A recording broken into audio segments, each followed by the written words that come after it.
Salut à tous les amis, bienvenue dans cette nouvelle vidéo. Donc dans cette vidéo, je vais traiter, comme vous avez pu le voir dans le titre, de l'échauffement avant un entraînement. Donc c'est très important de s'échauffer déjà pour ne pas se blesser et ensuite pour être plus performant pendant l'effort.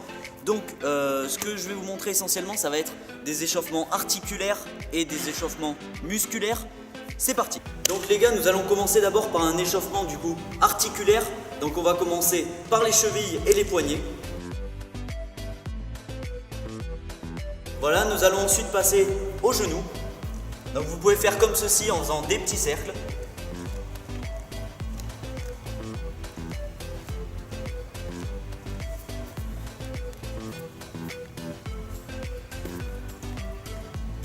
Ok, voilà, donc pour chaque échauffement articulaire, vous pouvez faire entre 15 et 20 secondes. Je pense que ça suffit largement pour un bon échauffement. Ensuite, nous allons passer au bassin. Donc ça va être surtout pour l'échauffement général, mais aussi surtout pour les échauffements, pour les gestes en upper.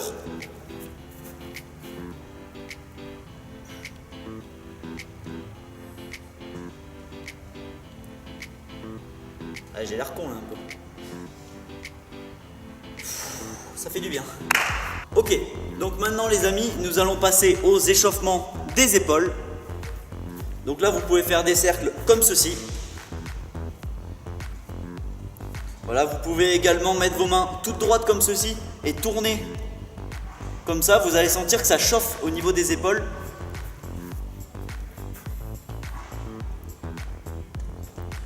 Voilà, si vous faites un petit peu plus des figures acrobatiques, vous pouvez également vous échauffer les coudes. C'est pas négligeable.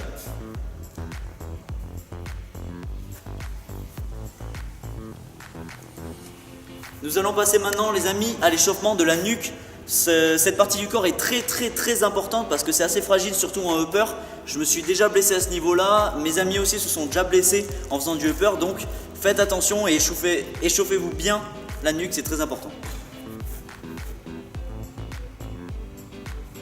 Voilà, le but étant de faire des mouvements lents et circulaires de façon à ne pas vous faire mal lors de l'échauffement, c'est quand même assez important de le dire.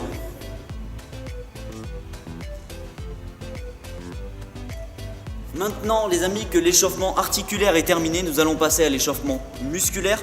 Donc cette fois-ci on va passer par tous les muscles des jambes surtout.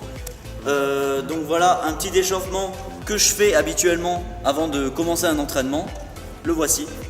Donc on va commencer par un échauffement montée de genoux.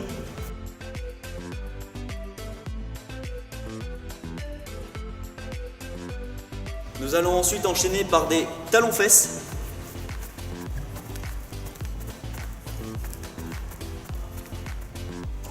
Voilà, donc comme pour l'échauffement articulaire, l'échauffement musculaire, si vous voulez faire une quinzaine de secondes ou une vingtaine de secondes, je pense que c'est largement suffisant pour être bien échauffé, pour faire augmenter le cardio avant l'entraînement. Maintenant, nous allons passer à l'échauffement des mollets. Donc pour les mollets, vous avez juste à sautiller un petit peu comme ceci.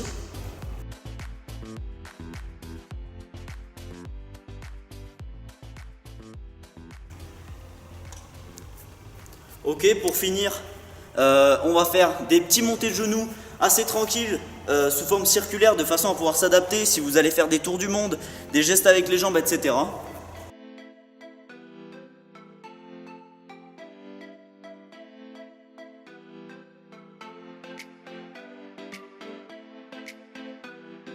Voilà les amis, maintenant que nous avons terminé l'échauffement du coup articulaire puis musculaire, voilà ce que je fais à la fin de chaque échauffement, avant chaque entraînement en fait. Je m'étire un petit peu les muscles de façon déjà à gagner un petit peu plus en souplesse et ça fait toujours du bien, un peu d'étirement avant un entraînement. Les amis surtout, les étirements, ne les faites pas durer plus de 5 secondes par muscle. Déjà 5 secondes c'est vraiment suffisant pour échauffer un muscle. Là les amis, on n'est pas vraiment dans le but de l'étirer et de le détendre, on est plus dans le but de l'étirer et de l'échauffer pour le préparer à l'activité physique. Du coup les amis, essayez de bien penser à ça. Donc échauffement articulaire, échauffement musculaire, échauffement sous forme d'étirement, d'accord ? Si vous voulez voir mes techniques d'étirement, n'hésitez pas à aller voir la vidéo qui va s'afficher juste là en fin de vidéo. Donc elle va traiter essentiellement du coup de tous les étirements qu'on fait après l'effort physique pour détendre tous les muscles. Donc voilà, je me suis dit ça servait à rien de refaire la même chose que sur cette vidéo. Vous allez tout simplement aller voir cette vidéo et les étirements que je fais, vous pouvez les faire pendant 5 secondes avant un entraînement. Ça va vous mettre bien, je pense, pour commencer un entraînement. Moi en tout cas, voilà, donc tous ces conseils là, c'est moi qui les ai trouvés en demandant déjà à des gens, en faisant une formation dans le sport, en m'entraînant avec des coachs sportifs, etc. Donc voilà les gars, j'espère que cette petite vidéo vous aura aidé et vous aura montré déjà que l'échauffement c'est très important avant un entraînement. Parce que moi déjà pendant la première année où je faisais du freestyle, je m'étais pas échauffé du tout et je peux vous dire que les blessures, ça y allait. Je me suis fait des blessures musculaires, des tendinites, je crois j'en ai eu 3 ou 4 dans la même année. Donc voilà, étirez-vous bien, échauffez-vous bien surtout les amis, c'est vraiment très important. J'y tiens vraiment à ce que vous compreniez ce message. Et moi du coup les amis, je vous dis, vous pensez à bien vous échauffer avant un entraînement, pensez à bien vous étirer après un entraînement pour éviter déjà les blessures et pour être plus performant lors de votre activité physique. C'est pas que pour le freestyle, c'est vraiment pour n'importe quelle activité physique que vous faites. Donc encore une fois les amis, vous pouvez me dire en commentaire, donc là c'était plus un tuto échauffement avant le sport, mais vous pouvez me mettre en commentaire ou sur mon compte Instagram qui est toujours dans la description. Vous pouvez me dire quel geste vous voulez voir dans une des prochaines vidéos que je vais faire, vu que je vais faire essentiellement des tutos sur des gestes spécifiques en freestyle football. N'oubliez pas de regarder du coup cette vidéo complémentaire qui s'affiche ici. N'oubliez pas non plus de vous abonner à ma petite chaîne YouTube qui s'affiche juste ici. Moi je vous dis les amis à dimanche pour une prochaine vidéo de freestyle et à mercredi prochain pour un autre tuto. Ciao!